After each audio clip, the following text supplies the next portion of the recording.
രണ്ട് കാര്യങ്ങളെ പറയാറുള്ളൂ. ഒന്ന്, ഈ വേടനെ പോലെ ഒരു അലവലാതിക്ക് അവാർഡ് കൊടുത്തതും അതിനേക്കാൾ അലവലാതിയെ വെള്ളാപ്പള്ളിയെ സ്റ്റേറ്റ് കാറി കയറ്റിയത്. ഇത് രണ്ടും എനിക്ക് സഹിക്കാൻ പറ്റില്ല.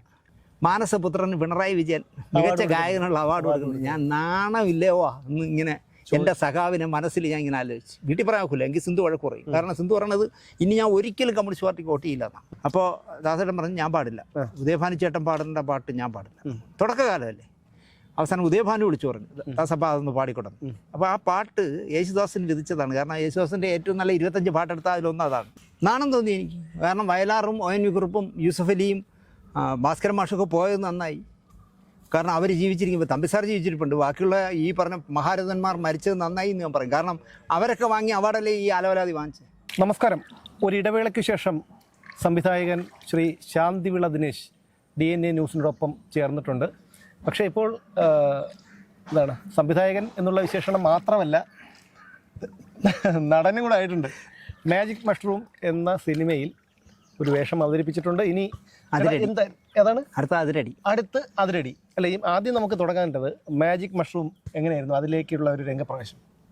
ഞാൻ നിങ്ങൾക്കാണെന്ന് എനിക്കറിയില്ല, ആർക്കും ഒരു ബൈറ്റ് കൊടുക്കുമ്പോഴേ ഞാനൊരു നടനെക്കുറിച്ച് അഴുക്കച്ചെറുക്കൻ തന്തേക്കാൾ മോശം എന്നൊരു ഡയലോഗ് ക്യാമറ ഓൺ ചെയ്ത ശേഷം പറഞ്ഞതല്ല, പഠിച്ച് നേരത്തെ പ്ലാൻ ചെയ്ത് വന്നതല്ല.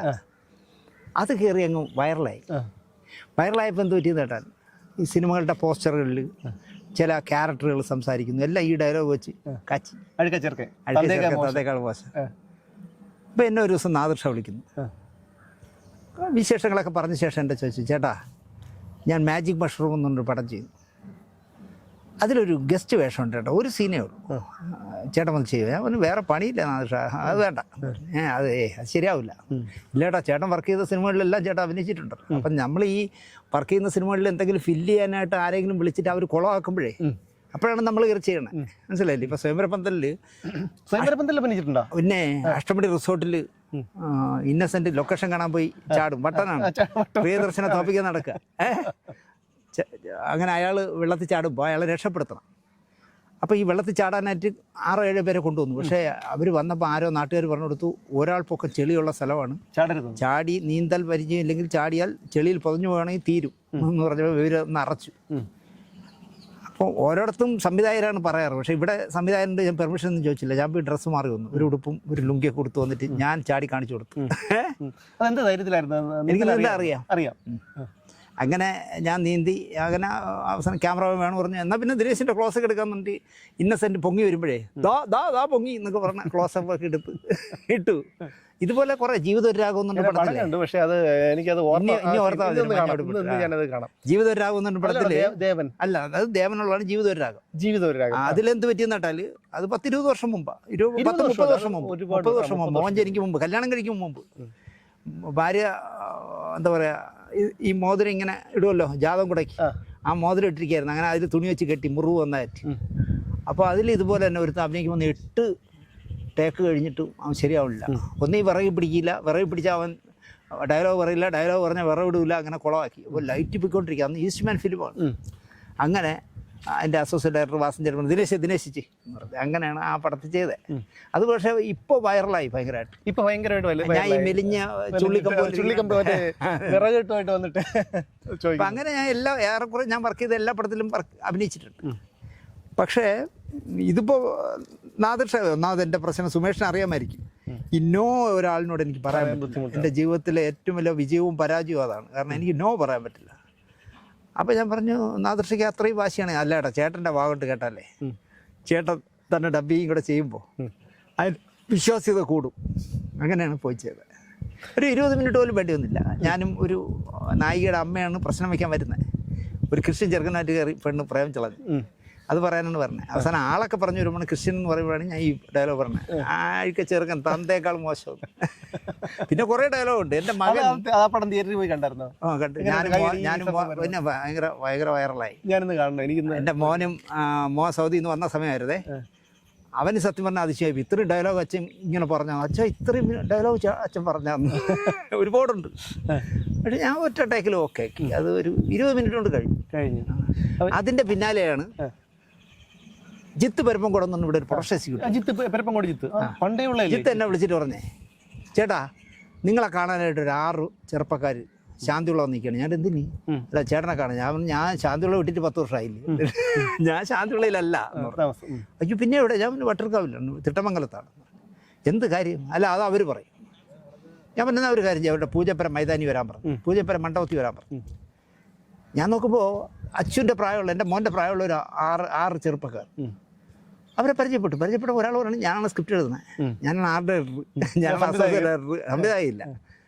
ഞാനിട്ട് എന്ത് വന്നേ ഇങ്ങനെ ഞങ്ങളൊരു പടം ചെയ്യുന്നു, ബേസിൽ പ്രൊഡ്യൂസ് ചെയ്യുന്ന പടമാണ്. ടൊവിനോ തോമസും വിനീത് ശ്രീനിവാസനും ബേസിലും പിന്നെ ഇപ്പോൾ സർവമായ എന്ന് പറഞ്ഞ പടത്തിലെ നായികക്കുട്ടി ഉള്ള പടമാണ്. ഒരു കോളേജ് പശ്ചാത്തലത്തിലാണ്. അതിലൊരു കോളേജ് അധ്യാപകൻ്റെ വേഷം ചെയ്യാൻ പറ്റുമെന്ന് ചോദിക്കാനാണ്. ഞാൻ ആദ്യം തന്നെ പറഞ്ഞു അഴുക്ക ചെറുക്കൻ തന്തേക്കാൾ മോശം എന്നുള്ള ഡയലോഗ് ഉണ്ടെങ്കിൽ പുള്ളിക്കണ്ട, ചെയ്യില്ല. അല്ല അത് ചെയ്യില്ല, അത് നാദൃശ്ശേര പടത്തോടെ കഴിഞ്ഞു. ഇല്ലേട്ടാ അതില്ല എന്ന് പറഞ്ഞു. ശരി ഞാൻ വരാം എന്ന് പറഞ്ഞു. അങ്ങനെ സംഭവം കഴിഞ്ഞു. ഒരു ഡേറ്റ് വിളിച്ചു പറഞ്ഞു, 18-ാം തീയതി തുടങ്ങും, ചേട്ടനെ വെച്ചാണ് തുടങ്ങുന്നത് കോളേജിൽ, 18-ാം തീയതി എത്തണം. ഞങ്ങൾ എത്താമെന്ന് പറഞ്ഞു. അപ്പോൾ അതിൻ്റെ പ്രകൃതി എന്ന് പറഞ്ഞാൽ എൻ്റെ കോസ്റ്റ്യൂമർ വിളിച്ചു, പെൺകുട്ടി. അവൾക്ക് ഞാൻ എൻ്റെ സീരിയലിൻ്റെ കോസ്റ്റ്യൂമറെ അടുത്ത് നിന്ന് നമ്മൾ അളവൊക്കെ എടുത്ത് ഷൂവിൻ്റെ അളവും മറ്റേ മറിച്ചത് എല്ലാം എടുത്ത് അയച്ചു കൊടുത്തു. അപ്പോൾ ഞാൻ ചോദിച്ചു ഷൂ വേണോ, ഇൻ ചെയ്യണോ എന്നൊക്കെ ചോദിച്ചു. ഞാൻ പറഞ്ഞു Narendra Prasad sir, professor M Kishan Nair sir എല്ലാവരും മുണ്ടാണ് എടുത്തിരുന്നു, ONV കുറുപ്പ് സാറ്. അല്ല ഇത് എഞ്ചിനീയറിംഗ് കോളേജല്ലേ. ഞാൻ പറഞ്ഞു ആയിക്കോട്ടെ എന്ന് അളവൊക്കെ അയച്ചു കൊടുത്തു. 18-ാം തീയതി ഷൂട്ടിങ്. 17-ാം തീയതി കമൽ ഒരു പെൺകുട്ടി കൊണ്ടൊരു പോക്സോ കേസ് കൊടുപ്പിച്ചല്ലോ നെടുമങ്ങാട് കോടതി ഫാസ്റ്റ് ട്രാക്കിൽ. അവിടെ 17-ാം തീയതി ചെന്ന് ഞാൻ ഉച്ചയായപ്പം ജഡ്ജി പറയാണ് വാദം നാളെയും തുടരുന്നു. അതായത് ഷൂട്ടിങ്ങിൻ്റെ ദിവസം ഇന്ന് പോകാനുള്ള ട്രെയിൻ ടിക്കറ്റ് എല്ലാം അയച്ചു തന്നിരിക്കുക. ഈ പോക്സോ ആയതുകൊണ്ടേ നമ്മൾ പ്രതിപട്ടി നിൽക്കുമ്പോൾ നമ്മൾ അവർ അങ്ങനെ കാണുള്ളൂ. ഞാൻ പഠിച്ച പണി പറഞ്ഞിട്ട് നോക്കി, അമ്മൂമ്മ ചാവാൻ കിടക്കണം എന്നൊക്കെ പറഞ്ഞു നോക്കി, ലീവ് തരില്ല. ഞാൻ അവരെ വിളിച്ച് പറഞ്ഞു ഒരു തരത്തിലും വരാക്കില്ല. അയ്യോ ചേട്ടാ ഈ വൈകിയ വേളയിൽ പറഞ്ഞ നാളെ രാവിലെ 10,000-1500 കുട്ടികളൊക്കെ പങ്കെടുക്കുന്ന കോളേജ് സീനാണ്. ഞാൻ അതൊന്നും പറഞ്ഞിട്ട് കാര്യമില്ല, ജാഗ്രതായി പോകും, അതുകൊണ്ട് ഞാൻ വരില്ല, ഞാൻ ഒഴിവാക്കി. അപ്പോൾ ഈ പരിശുദ്ധ ഖുർആനിൽ പറയുന്നുണ്ട് ഓരോ ധാന്യമണിയിലും അത് ആര് ഭക്ഷിക്കണമെന്ന് എഴുതിയിട്ടുണ്ട്. ആ ആളിനെ അത് ഭക്ഷിക്കാൻ പറ്റും. ഏത് റൂട്ടിൽ കൂടെ കറങ്ങിയാലും അവിടെ വരും. ഇപ്പോൾ അല്ലിയാമ്പൽ കടവിൽ അരയ്ക്ക് വെള്ളം എന്നുള്ള പാട്ട് KP ഉദയഭാനുവാണ് പാടേണ്ടിയിരുന്നത്. 4 തവണ മാറ്റി വെച്ചു. അങ്ങനെ പനിയായപ്പോൾ മാറ്റി, എന്തൊക്കെയോ പ്രശ്നങ്ങളുണ്ട്, 4 തവണ മാറ്റി. 4ാമത്തെ തവണ അവർ തീരുമാനം എടുത്ത് നമുക്ക് ദാസേട്ടനെ കൊണ്ട് പഠിപ്പിക്കും, യേശുദാസിനെ കൊണ്ട് പഠിപ്പിക്കാം. ജലദോഷമായിരുന്നു. അപ്പോൾ ദാസേട്ടൻ പറഞ്ഞു ഞാൻ പാടില്ല, ഉദയഭാനു ചേട്ടൻ പാടേണ്ട പാട്ട് ഞാൻ പാടില്ല. തുടക്കകാലമല്ലേ. അവസാനം ഉദയഭാനു വിളിച്ചു പറഞ്ഞു ദാസപ്പ അതൊന്ന് പാടിക്കൊടുന്നു. അപ്പോൾ ആ പാട്ട് യേശുദാസിന് വിധിച്ചതാണ്. കാരണം യേശുദാസിൻ്റെ ഏറ്റവും നല്ല 25 പാട്ടെടുത്താൽ അതിലൊന്നും അതാണ്. എന്ന് പറഞ്ഞ പോലെ ഞാൻ ആ വേഷം പോയി അങ്ങ് വിട്ടു. ഒരു 8-10 ദിവസം കഴിഞ്ഞ് വീണ്ടും വിളിക്കുന്നു, ചേട്ടാ അന്ന് ആ സീൻ ഞങ്ങൾ എടുത്തില്ല, ഡയറക്ടർക്ക് ഒരേ വാശി, ചേട്ടനെ കൊണ്ട് തന്നെ ചെയ്യിക്കണം. അങ്ങനെയാണ് ഞാൻ പോയത്. 5 ഷെഡ്യൂളായിട്ട് ഞാൻ എനിക്ക് തോന്നുന്നു ഒരു 10-18 ദിവസം വർക്ക് ചെയ്തു. വലിയ വേഷമാണ്. ബേസിലിനെ വിരട്ടുന്ന ഒരു ക്യാരക്ടർ. ബേസിലൊരു പാവ, ഒരുപാട് സ്വപ്നങ്ങൾ കൊണ്ട് നടക്കുന്ന ഒരു പയ്യൻ, അവൻ അംഗീകരിക്കാത്ത ഒരു ബോറൻ അധ്യാപകൻ. എവിടെ വെച്ച് കണ്ടാലും ലെഫ്റ്റ് റൈറ്റ് അടിക്കും. അപ്പോൾ എനിക്ക് അഭിനയിക്കേണ്ടി വന്നില്ല കേട്ടോ, ഞാൻ ജീവിക്കായിരുന്നു. നല്ല വേഷം. ഒരു 14-ാം തീയതി റിലീസാവും. മെയ് 14 ഓണത്തിനാണ് ആദ്യം വെച്ചത്, പിന്നെ മെയ് 14 മെയ് 14 റിലീസ് ചെയ്യും. തീർച്ചയായിട്ടും കേരളത്തിലെ പ്രേക്ഷകർ ആ പടം ഏറ്റെടുക്കുന്നുള്ളൊരു ഉറപ്പാണ്. ഭയങ്കര രസകരമായ പടം. കാരണം ടൊവിനോയുടെ ഒക്കെ അസൽ വേഷ, വിനീത് ശ്രീനിവാസൻ എല്ലാം നല്ല ടീമുകളാണ്. അപ്പോൾ അതിൽ നന്ദകുമാർ എന്ന് പറഞ്ഞ ഒരു അധ്യാപകനായിട്ട് നോട്ടബിളായൊരു വേഷം ചെയ്തു. ആദ്യമായിട്ടാണ് ക്യാരക്ടറിൻ്റെ പേരുള്ള വേഷം ചെയ്യുന്നത്. എന്തായാലും അത് ഇനി മലയാള സിനിമയിൽ ഒരുപാട് വേഷങ്ങൾ കിട്ടട്ടെ. വന്നാൽ ചെയ്യും. ഏത് തരം വേഷം എന്നെ വിളിച്ചാൽ. അല്ല ഒരു പക്ഷേ ചേട്ടൻ ഇപ്പോൾ കുറേ കാലങ്ങളായിട്ട് ഒതുങ്ങി കൂടുന്നുണ്ടല്ലോ. കാരണം ഇപ്പോൾ അവസരങ്ങൾ കിട്ടാത്തുള്ളൂ. ഇപ്പോൾ സീരിയലിലോ ഒക്കെ പല ഇതിലും ചേട്ടനെ ചോദിച്ചില്ല, പോയിട്ടില്ല. ഒരു പക്ഷേ എനിക്ക് തോന്നുന്നു ഇനി ഉള്ള മേഖല അഭിനയമായിരിക്കും. അങ്ങനെ ആയിരിക്കും ദൈവം കരുതി. ആയിക്കോട്ടെ, അതിനും എനിക്ക് തർക്കമൊന്നുമില്ല. കിട്ടുകയാണെങ്കിൽ തീർച്ചയായിട്ടും സീരിയലായാലും സിനിമയായാലും മാന്യമായി എൻ്റെ പെരുമാറുന്ന ഒരു സെറ്റാണെങ്കിൽ ഞാൻ പോകും. ഇപ്പോൾ സത്യം പറഞ്ഞാൽ ഞാൻ അർഹിക്കാത്ത മാന്യതയാണ് ഈ 2ഇടത്തുനിന്നും കിട്ടിയത്. ഈ നാദൃശ്ശേര പടം ഞാൻ ചെന്ന് ഇറങ്ങി. ഞാൻ അപ്പോൾ ഇവിടെ മോഹൻ സൗദിയിലായിട്ട് സിന്ധു ഒറ്റയ്ക്ക് വീട്ടിൽ നിൽക്കില്ല. 6 മണി കഴിഞ്ഞാൽ പേടിയാ. കാരണം ഈ പുസ്തക കുമാരത്തിൻ്റെ ഇടയിലല്ലേ കിടക്കാൻ, ഒരു എരി അനങ്ങിയാൽ മതി സിന്ധു പേടിക്കും. അങ്ങനെ സിന്ധു ഞാൻ ഇവിടെ വരുമെന്ന് പറഞ്ഞു. അവർ പറഞ്ഞു ഓക്കെ, എനിക്ക് നല്ലൊരു താമസ സ്ഥലം തരണമെന്ന്. ഓക്കെ, ട്രെയിനിൽ 3 ടയർ AC എങ്കിലും എടുത്തു തരണമെങ്കിലേ വരുള്ളൂ എന്ന് പറഞ്ഞു. കാരണം ഞാൻ ജീവിതത്തിൽ അതൊക്കെ അങ്ങനെ പാലിക്കുന്ന ഒരാളാണ്. പണ്ട് അസിസ്റ്റൻ്റ് ആയിരുന്നപ്പോൾ പോലും ഞാൻ പറഞ്ഞിട്ടുണ്ട് 5000 രൂപയാണ് ഈ ശമ്പളത്തിൽ കുറച്ച്, പക്ഷേ കുടിക്കാൻ വെള്ളം തരണം, കുപ്പിവെള്ളവും തരണം, നല്ല റൂം തരണം. ആ റൂമിൽ വേറെ ആളും കിടത്തിയാൽ ഒറ്റയ്ക്ക് കയറണം. കാരണം ഒരു വെള്ളം അടിക്കുന്ന ബോറിനായിരിക്കും ചിലപ്പോൾ എൻ്റെ കൂടെ അല്ലെങ്കിൽ അവൻ പുക വലിച്ച് തള്ളുന്നവനായിരിക്കും. അപ്പോൾ അത് പറ്റില്ല.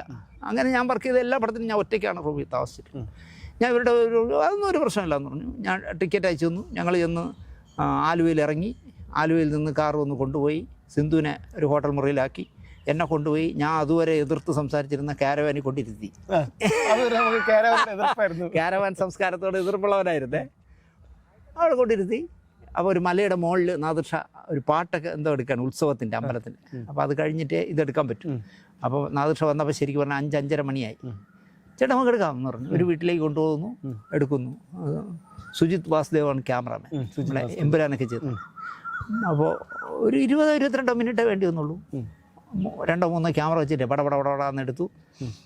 ഞാൻ പുറത്ത് വന്നു. നാദിർഷയായിട്ടും പ്രൊഡ്യൂസറായിട്ടൊക്കെ സംസാരിച്ചു. നല്ല പ്രൊഡ്യൂസറാണ് കേട്ടോ. അതായത് 6-7 പടം എടുത്തിട്ടേ 7 പൊളിഞ്ഞു പോയൊരു പ്രൊഡ്യൂസറാണ്. ഗൾഫിലുള്ള ആളാണ്. അയാളുടെ പഴയ കാലം ആലോചിച്ചാൽ അയാൾ ആർട്ട് അസിസ്റ്റന്റ് വരെ ആയിരുന്നു. മനസ്സിലായ? ബാവയുടെ അസിസ്റ്റന്റ് ആയിരുന്നു. ആ ബാവയാണ് ഇതിൻ്റെ ആർട്ട് ഡയറക്ടർ. അതുപോലെ ഒരുപാട് പണി സിനിമയിൽ ചെയ്തിട്ടുണ്ട്. എന്നിട്ടാണ് ക്ലച്ച് പിടിക്കാതെ ഗൾഫിൽ പോയത്. അവിടെ നിന്ന് രക്ഷപ്പെട്ടപ്പോൾ അയാൾ സിനിമയിലെ നിൽക്കും എന്ന് തീരുമാനിച്ചിട്ട് വന്ന് 7 പടം എടുത്തു. ഇത് 8ാമത്തെ പടം. പഴയകാലം മറക്കാത്തതുകൊണ്ട് മറക്കാത്ത ആളാണ്. എന്നിട്ട് ഞാൻ പോവുകയാണ്. എനിക്ക് രാത്രിയുള്ള ടിക്കറ്റ് എടുത്ത് തന്നല്ലോ, അങ്ങ് ഉറങ്ങി പോന്നാൽ മതി. അപ്പോൾ ഇവർ തമ്മിൽ എന്തൊക്കെയോ സംസാരിക്കുന്നു. ആര്? നാദിർഷയും പ്രൊഡ്യൂസറും കൂടെ. എന്നിട്ട് നാദിർഷ പറഞ്ഞു നിങ്ങൾ പറഞ്ഞാൽ ദിവസം പറഞ്ഞു. എന്നിട്ട് നേരെ വന്ന് പ്രൊഡ്യൂസർ പറഞ്ഞു ഇതൊരു കൊച്ചു പടമാണ്, വലിയ തുകയൊന്നും പ്രതീക്ഷിക്കരുത് എന്ന് പറഞ്ഞ് ഒരു ഈ കൈക്കൂലി കൊടുക്കും പോലെ ഒരു ചുരുള് നോട്ട് ഇങ്ങനെ കൈ വെച്ച് തന്നു. ഞാൻ പറഞ്ഞു എനിക്ക് ഒരു പരാതിയില്ല, പൗച്ചറോ ഒന്നും വാങ്ങിച്ചില്ല. ഞാനിങ്ങനെ തിരിച്ച് എന്നെ റൂമിൽ കൊണ്ടാക്കി പെട്ടിയൊക്കെ പാക്ക് ചെയ്ത് ഞാൻ സിന്നും കൂടെ ഇറങ്ങുമ്പോഴും ഈ കാറിൽ ഇരിക്കുമ്പോഴും എനിക്കൊരു ക്യൂരിയോസിറ്റി, ഇതൊരു 5000 ഉണ്ടാ. സത്യം പറഞ്ഞ സുമേഷേ, ഞാൻ സ്വപ്നം കാണാത്ത എമൗണ്ട് ആയിരുന്നു തന്നത്. ആദ്യം ഒരു സീനിന് ഒറ്റ സീൻ അത്രയ്ക്ക് മാന്യമായിട്ട് എൻ്റെ പെരുമാറി. ഞാൻ അയാൾക്ക് ടാക്സിൻ്റെ എന്തെങ്കിലും പ്രശ്നം വരാതിരിക്കണമെങ്കിൽ ഞാൻ എമൗണ്ട് പറയാത്ത. ഞാൻ 5000 രൂപ പ്രതീക്ഷിച്ചു. 5000 രൂപ തന്നാണ്,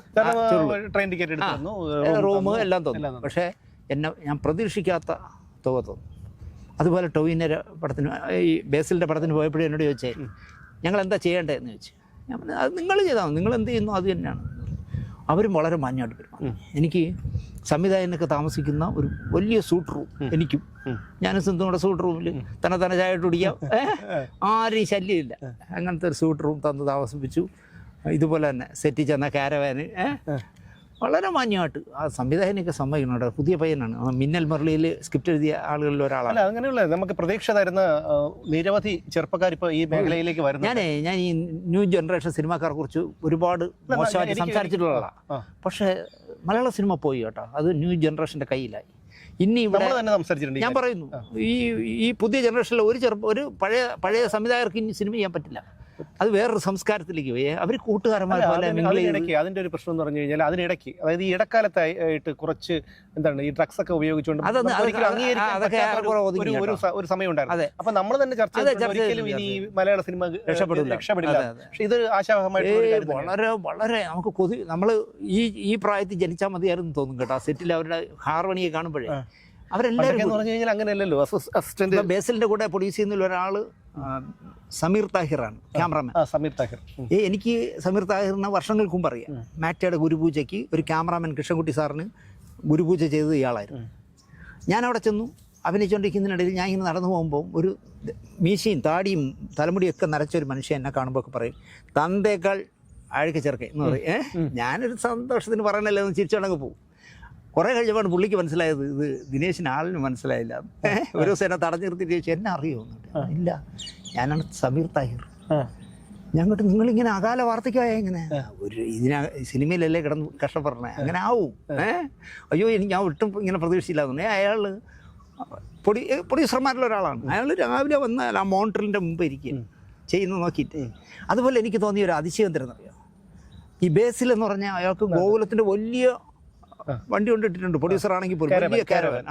അയാൾ പക്ഷെ രാവിലെ മേക്കപ്പ് ചെയ്ത് കഴിഞ്ഞാലുണ്ടല്ലോ ഈ ക്യാമറയുടെ ഫ്രണ്ടിൽ നിന്ന് മാറിയില്ല, ക്യാമറ അല്ല മോണിറ്ററിന്റെ ഫ്രണ്ടിൽ നിന്ന്. അയാളുടെ ഷോട്ടില്ലെങ്കിൽ അയാൾ അതിൽ തന്നെ നോക്കിക്കൊണ്ടിരിക്കുക മാത്രമല്ല. എൻ്റെ സുമേഷേ, നമ്മളൊരു ഷോട്ടിൽ തിരുവനന്തപുരം സ്ലാങ്ങിൽ ഒരു ഡയലോഗ് അടിച്ചെന്ന് വെച്ചോ, അടിച്ച് അത് ഓക്കെ എന്ന് സംവിധായകൻ മൈക്കിലൂടെ പറഞ്ഞു കഴിഞ്ഞാൽ ഇയാൾ ചാടി എണീറ്റ് കൈയടിക്കും. അപ്പോൾ ഈ 1500 പിള്ളേരും കൈയടിക്കും. അത്രയ്ക്ക് ഒരു പ്രോത്സാഹനം കിട്ടും. അയ്യോ എനിക്ക് ആ വേഷം നന്നാക്കാനേ വലിയ ഗുണം ചെയ്തു. അത് അത് മാത്രമല്ല സിനിമയെ ഇത്രയും ഗൗരവമായി കാണുന്നതാണ് കാരണം അവരൊന്നും മറ്റൊരു ഉദ്ദേശത്തോട് കൂടി വരുന്നവരല്ല. അല്ലെങ്കിൽ പിന്നെ അംഗീകരിക്കുന്നു അതാണ് ഈ പഴയ ജനറേഷനിൽ എന്നെ അംഗീകരിക്കണമെന്നില്ല. പക്ഷെ അയാൾ കൈയടിച്ചിട്ട് എണീറ്റ് നിന്ന് കൈയടിക്കും. അപ്പോൾ ഈ പിള്ളേർ മുഴുവൻ കൈയടിക്കും. അതെന്നെ ഭയങ്കരമായിട്ട് ഇത് കൂടുതൽ നന്നാക്കണം എന്നെനിക്ക് ഒരു മനസ്സുണ്ടായി. അതുകൊണ്ട് തന്നെ എനിക്ക് തോന്നുന്നു ഈ സൽകുമാർ എന്ന് പറഞ്ഞ അധ്യാപകൻ നന്നാവാൻ സാധ്യതയുണ്ട്. നന്ദകുമാർ അല്ല സൽകുമാറാണല്ലേ നേരത്തെ നന്ദകുമാർ അല്ല സൽകുമാർ നന്നാവാനാണ് സാധ്യത. നന്നാവും ഉറപ്പായിട്ടും. കാരണം മാത്രമല്ല മറ്റേ സ്റ്റാർട്ട് ക്യാമറ ആക്ഷൻ അത് തന്നെ ആൾക്കാർ കണ്ടിരുന്നു. അല്ല ഇതില് എനിക്ക് രസം തോന്നിയതേ, എന്റെ ഇന്ന് വർക്ക് കഴിയണേ സംവിധായകൻ എൻ്റെ ചേട്ടാ ഇന്ന് പോകണം നാളെ പോകണം. അവൻ എന്ത് നാളെ പോയാൽ പോരെ? ഞാൻ എനിക്ക് എടുത്തിട്ട് മതിയാവുന്നില്ല, ഒരു സീനൂടെ ചേട്ടനെ എനിക്ക് എഴുതണം. അങ്ങനെ ഒരു സീൻ എഴുതി.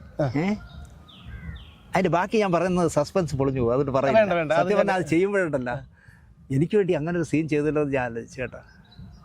അയാൾ എൻ്റെ കൂടെ പറഞ്ഞു, ഞാൻ സ്ക്രിപ്റ്റ് റൈറ്ററോട് പറഞ്ഞിട്ട് ഒരു സീനൂടെ ചേട്ടൻ്റെ നാളെ രാവിലെ അതെടുത്തിട്ട് അങ്ങ് വിടാമെന്ന്. അതെടുത്തിട്ട് രാവിലെ എടുത്തിട്ട് തന്നെ വിട്ടു. അപ്പോൾ എന്തായാലും അത് സിനിമ വരുമ്പോൾ നമുക്ക് കാണാം. അത് ആ സസ്പെൻസ് പൊളിക്കണ്ട.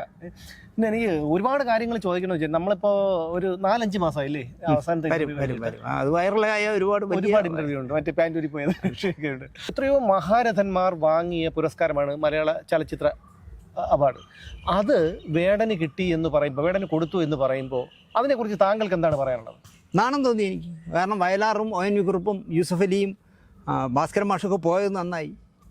കാരണം അവർ ജീവിച്ചിരിക്കുമ്പോൾ തമ്പിസാർ ജീവിച്ചിരിപ്പുണ്ട്. ബാക്കിയുള്ള ഈ പറഞ്ഞ മഹാരഥന്മാർ മരിച്ചത് നന്നായി എന്ന് ഞാൻ പറയും. കാരണം അവരൊക്കെ വാങ്ങിയ അവാർഡല്ലേ ഈ അലവലാതി വാങ്ങിച്ചത്. അവരൊക്കെ ഈ മഹാരഥന്മാർ വാങ്ങിയ ഞാൻ കേൾക്കട്ടെ, ഇവിടെ MD രാജേന്ദ്രൻ ജീവിച്ചിരിപ്പുണ്ട്. സുന്ദരി എന്നുള്ള പാട്ട് എഴുതിയ, നിന്റെ തുമ്പിൽ ചുരുൾമൊഴി എഴുതിയ ആള്, അല്ലെങ്കിൽ കുറുനിരയോ മലനിരയോ എന്നുള്ള പാട്ട് എഴുതിയ ആൾ, എത്രയോ പാട്ട്.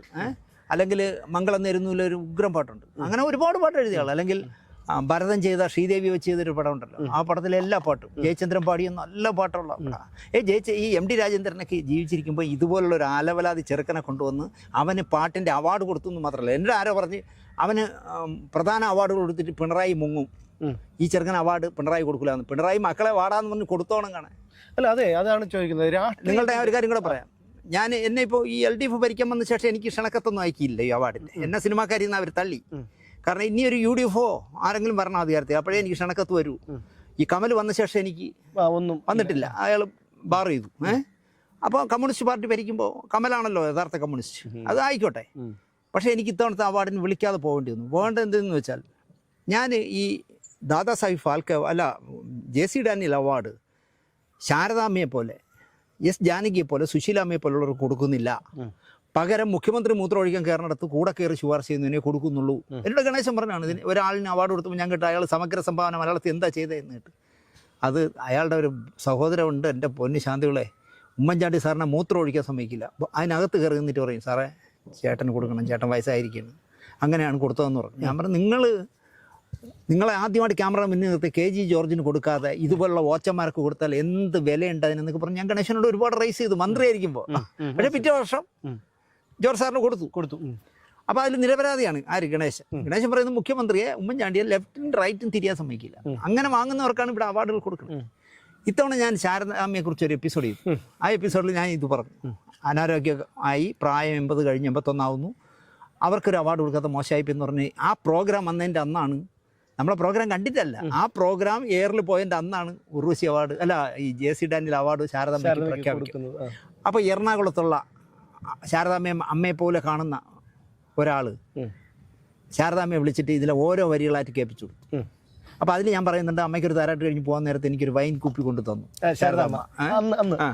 ഞാനത് ആൽക്കഹോളാണെന്ന് തെറ്റിദ്ധരിച്ചിട്ട് ഇതിൽ ആൽക്കഹോൾ കണ്ടന്റ് ഉണ്ടല്ലോ എന്ന് ചോദിച്ചാൽ ഞാൻ അവിടെ വന്ന് ആക്കോ കൊടുത്തു. 3600 രൂപയുടെ വിലകളാണ് അത് കൊടുത്തു. ഇത് ഈ പറയുന്നുണ്ട് ഞാൻ. അപ്പോൾ ശാരദാമ്മ എൻ്റെ ഒപ്പം ദിനേശിനെ പോലെ ഒരു മാന്യന് ഞാൻ ആൽക്കഹോളുള്ള വൈൻ തരുമോ? അതിൽ ആൽക്കഹോൾ ഇല്ല. ഇയാൾ ഈ എറണാകുളത്തുള്ള സുഹൃത്ത് വിളിച്ചിട്ടേ കണക്ട് ചെയ്ത് തന്നു. അല്ല, അതിന് മുമ്പ് പറയണ്ട്, അയാൾ ഇതെല്ലാം കേൾപ്പിച്ചു കൊടുത്തല്ലോ.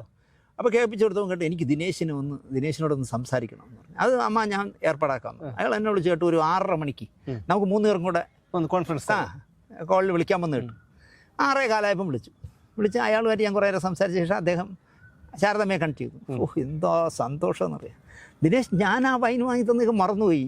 ദിനേശ് അത് ഇപ്പോഴും ഓർത്ത് വെച്ചേക്കണം എന്നൊക്കെ കേട്ടിട്ടേ ഒരുപാട് സംസാരിച്ചിട്ട് എന്താ പറഞ്ഞു, സിന്ധുവായിട്ട് വരണം, എനിക്കൊന്ന് കാണണം. അപ്പം ഞാൻ അവിടെ ചെല്ലാന്ന് പറഞ്ഞു. അവിടെ ചെല്ലാന്ന് പറഞ്ഞ് ചെന്നപ്പോഴാണ് അറിയണേ നമുക്കൊന്നും അകത്ത് ഇറക്കൂല, കാരണം പാസ് വേണം. കാർ പാസ് ഉണ്ടെങ്കിൽ കാർ അകത്ത് വിടും. അപ്പോൾ 50 രൂപ കൊടുത്ത് ഞാൻ വാട്ടർ ഹൗസിൻ്റെ അകത്ത് 50 രൂപ കൊടുത്ത് കാറിന് അവിടെ ഇട്ടു. സിന്ധു പറഞ്ഞു ഞാൻ ഇത്രയും ദൂരമൊന്നും ആയിരുന്നില്ല, ഞാൻ കാറിയിരിക്കാൻ. അവൾ കാറിയിരുന്നു. എന്നാലും ഞാൻ പോയി ശാരദാമ്മയെ വീൽ ചെയറിൽ കൊണ്ടുവന്ന് തന്നെ ബാക്കിൽ പോയി സ്റ്റേജിൻ്റെ പുറകെ ചെന്ന് ശാരദാമ്മയെ കണ്ട് കൈയൊക്കെ കൊടുത്ത് ഒരുപാട് നേരം സംസാരിച്ച് ഞാൻ പെട്ടെന്ന് ഇറങ്ങി. കാരണം അവർ അത്രയും തിരക്ക്, ക്യാമറയും എല്ലാം കൂടെ തള്ളി നിൽക്കുക. അത് കഴിഞ്ഞ് വന്ന് വീട്ടിൽ വന്ന് ഈ ലൈവ് കണ്ടുകൊണ്ടിരുന്നപ്പോഴാണ് മാനസപുത്രൻ പിണറായി വിജയൻ മികച്ച ഗായകനുള്ള അവാർഡ് കൊടുക്കുന്നത്. ഞാൻ നാണമില്ലേവോ എന്ന് ഇങ്ങനെ എൻ്റെ സഖാവിനെ മനസ്സിൽ ഞാൻ ഇങ്ങനെ ആലോചിച്ച്. വീട്ടിൽ പറയാൻ നോക്കില്ല, എനിക്ക് സിന്ധു വഴക്ക് പറയും. കാരണം സിന്ധു പറയണത് ഇനി ഞാൻ ഒരിക്കലും കമ്മ്യൂണിസ്റ്റ് പാർട്ടിക്ക് വോട്ട് ചെയ്യില്ലെന്നാണ്. അവൾ എന്താണ് കാര്യം എന്ന് ചോദിച്ചാൽ അവൾ പറഞ്ഞെന്തറിയോ, ഞാനും ഒരു പെണ്ണാണെന്നാണ്, ഇവിടെ ഈ ആണുങ്ങൾക്ക് ജീവിക്കാൻ പറ്റാത്ത രീതിയിൽ ഈ മനുഷ്യ അണ്ണൻ്റെ പേരിൽ വരെ പോക്സോ കേസ് എടുത്തില്ല, ഇയാൾക്ക് ഞാൻ വോട്ട് ചെയ്യില്ല എന്നാണ് സിന്ധു പറയുന്നത്. ഞാൻ അങ്ങനെയൊക്കെ പറയാതെ, അത് വേറെ അയാളല്ലല്ലോ കമ്മ്യൂണിസ്റ്റ് പാർട്ടി എന്നൊക്കെ ഞാൻ പറയാറുണ്ട്. അതുകൊണ്ട് തന്നെ ഞാൻ ഇത് കണ്ടുകൊണ്ടിരുന്നപ്പം നാണമില്ലയോ എന്ന് ഞാൻ മനസ്സിലേ ആലോചിച്ചുള്ളൂ. എനിക്ക് പുച്ഛം തോന്നുന്നു സത്യത്തിൽ. ഇവിടെ നിങ്ങൾ നോക്കിയോ, ഇവിടെ പുരുഷ കമ്മീഷൻ വരും, വനിതാ കമ്മീഷൻ പോലെ കമ്മീഷൻ വരണം ചേട്ടാ. കാരണം എന്ന് വെച്ച് കഴിഞ്ഞാൽ ഇപ്പോൾ രാഹുൽ മാങ്കൂട്ടത്തിൽ ഞാൻ ഒരിക്കലും ന്യായീകരിക്കുന്നില്ല. അയാൾ ഒരു പൊതുപ്രവർത്തകനാണ്, അയാൾ ജാഗ്രത പാലിക്കേണ്ടതാണ്, ഒക്കെ ശരിയാണ്. പക്ഷേ അയാൾ ഈ അയാൾ ചെയ്ത തെറ്റിന് വേണ്ടി ഇപ്പോൾ അയാളെ നിരന്തരം പരാതി കൊടുക്കുന്നു, അയാളെ ഇട്ട് വേട്ടയാടിയൊക്കെ നമുക്കറിയാം. നിയമം അനുശാസിക്കുന്ന രീതിയിൽ എന്തും ചെയ്തോട്ടെ. കാരണം കോടതി വരെ പറഞ്ഞു അത് എല്ലാ ചട്ടങ്ങളെ ലംഘിച്ചുകൊണ്ടുള്ള ഒരു അറസ്റ്റാണെന്നുള്ള കാര്യം. അത് ഞാൻ പറഞ്ഞു വന്നത് ഈ രാഹുൽ മാങ്കൂട്ടത്തിൻ്റെ കാര്യമായിരുന്നാലും വേടന് അവാർഡ് കൊടുത്ത കാര്യമായിരുന്നാലും അതൊരു രാഷ്ട്രീയ നേട്ടത്തിനായിട്ടല്ലേ ഈ പാർട്ടി ഉപയോഗിക്കുന്നത്? ഉറപ്പായിട്ടായിരിക്കുമല്ലോ, ആയിരിക്കും, അങ്ങനെ തന്നെ ആയിരിക്കും. പക്ഷേ ഇത്രയും കുഴപ്പങ്ങൾ കാണിച്ച് ഈ ചെറുക്കൻ ഈ അവാർഡ് എടുത്ത് കൊടുത്തല്ലോ എന്നാലോചിക്കും എനിക്ക് ഭയങ്കര വിഷമം തോന്നുന്നു. കാരണം ഞാൻ അത്രയും സ്നേഹിച്ചിരുന്ന ആളാണ്, ബഹുമാനിച്ചിരുന്ന ആളാണ്. ആ മനുഷ്യൻ 10 വോട്ടിന് വേണ്ടിയോ പല ആരോപണങ്ങളും പിണറായി വിജയന്റെ പേരിൽ ഉണ്ടെങ്കിൽ പോലും അദ്ദേഹം അത് ചെയ്യാൻ പാടില്ലായിരുന്നു. ഒരിക്കലും ഞാൻ 2 കാര്യങ്ങളെ പറയാറുള്ളൂ. ഒന്ന്, ഈ വേടനെ പോലെ ഒരു അലവലാതിക്ക് അവാർഡ് കൊടുത്തതും അതിനേക്കാൾ അലവലാതിയായി വെള്ളാപ്പള്ളിയെ സ്റ്റേറ്റ് കാറി കയറ്റിയത്. ഇത് രണ്ടും എനിക്ക് സഹിക്കാൻ പറ്റില്ല. മനസ്സിലായില്ലേ? ഇത് രണ്ടും എനിക്ക് സഹിക്കാൻ പറ്റില്ല. ഞാൻ തുറന്നു പറയുകയാണ്. അല്ല, വെള്ളാപ്പള്ളിയുടെ എനിക്ക് യാതൊരു ബന്ധവുമില്ല. പക്ഷേ ആ മനുഷ്യനെ അന്തസ്സായിട്ട് ഈ അടുത്ത കാലത്തും പറഞ്ഞിട്ടില്ലേ, എൻ്റെ കാറിൽ ആര് കയറണമെന്ന് ഞാൻ തീരുമാനിക്കുന്നു. അത് സ്വന്തം കാറിൽ വേണം കയറ്റാൻ, സ്റ്റേറ്റ് കാറിലല്ല കയറ്റാൻ. അല്ല, അവിടെയാണ് ഈ പിണറായി വിജയന്റെ ഒരു ധാർഷ്ട്യത്തെ കുറിച്ച്. അതൊന്നും ഞാൻ അംഗീകരിക്കുന്ന ഒരു കമ്മ്യൂണിസ്റ്റുകാരന് യോജിച്ച സാധനമല്ല അയാൾ പറഞ്ഞത്. ഈ മരിക്കുന്നത് വരെ എന്തുകൊണ്ടാണ് ഇയാളെ SNDP തലപ്പത്ത് കൊണ്ടുവന്ന VS അച്യുതാനന്ദൻ എന്തുകൊണ്ടാണ് ഇയാളെ വെള്ളാപ്പള്ളി എന്ന് പോലും വിളിക്കില്ല, എടാ നടേശാ എന്നല്ലേ വിളിക്കുക. ഈ നടേശന്റെ കള്ളത്തരങ്ങൾ മൊത്തം അറിയാന്നുള്ളതുകൊണ്ടാണ് VS തള്ളി പറഞ്ഞത്. ആ VSനോടുള്ള വൈരാഗ്യം തീക്കണായിരിക്കും ഇയാളെ സ്റ്റേറ്റ് കാറിൽ കയറ്റിയത്. നാണമില്ലെന്നേ, ഇത് ജനം കാണയല്ലേ, ജനം കണ്ടുകൊണ്ടിരിക്കണം. അതാണ്.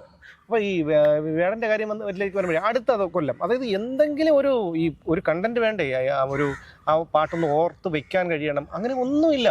അത് വരുമ്പോഴത്തേക്കും അതിൽ ഒരു പരിധി വരെ പിണറായി അല്ല തെറ്റുകാരൻ. പിണറായി ഒരു ഉപഗ്രഹം ഉണ്ട് എൻ്റെ അകത്ത്. ഈ ഉപഗ്രഹങ്ങൾ പറഞ്ഞു കൊടുക്കുന്ന കേട്ടാണ് പുള്ളിക്ക് ഇതൊന്നും സിനിമ കാണാനോ അങ്ങനെ ഈ പാട്ട് അപഗ്രഥിക്കാനോ ഒന്നും നടക്കണമല്ല. ഇത് യവന്മാർ പൊക്കി വിട്ടു കൊടുക്കുന്നേ. സഖാവേ, യവനെ പിടിച്ചാലുണ്ടല്ലോ, യവൻ നമ്മളോട് വന്നാൽ 10 വോട്ട് കിട്ടും. യവനെ കൊണ്ടുപോയാൽ പാർട്ടി തോക്കുമെന്ന് ഇങ്ങനെ അറിയില്ല. യവന് ജനസ്വാധീനം എന്ന് പറഞ്ഞാൽ നെഗറ്റീവാണ്. അല്ല, യവന് കുറെ കുളിക്കാത്ത പിള്ളേർ മാത്രമേ ഉള്ളൂ കമ്പനി. കുറെ ആണും പെണ്ണും കെട്ടാൻ കുറെ എണ്ണം നടപ്പണ്ടല്ല. പെൺപിള്ളേരെന്ന് പറഞ്ഞാൽ കുറെ എണ്ണം നടപ്പുണ്ട്. കെട്ടിപ്പിടിക്കാൻ എന്നാ വന്ന് ഗർഭിണിയാക്കി. അതിലൊരു പെണ്ണ്, അവളുടെ പേര് ഞാൻ പറയുന്നില്ല, അവള് തന്നെ പറയുന്നുണ്ട്, വേടനെ ന്യായീകരിക്കുന്നു, രാഹുൽ മാങ്കൂട്ടത്തിനെ തള്ളി പറയുന്നു. അത് മറ്റേ ശബ്ദം വിറ്റിയിരിക്കുന്ന സ്ത്രീയല്ലേ? അല്ലേ, അവര് പറഞ്ഞു. അല്ല, ശബ്ദം വിറ്റിയിരിക്കുന്ന സ്ത്രീ പറഞ്ഞിട്ടില്ലേ?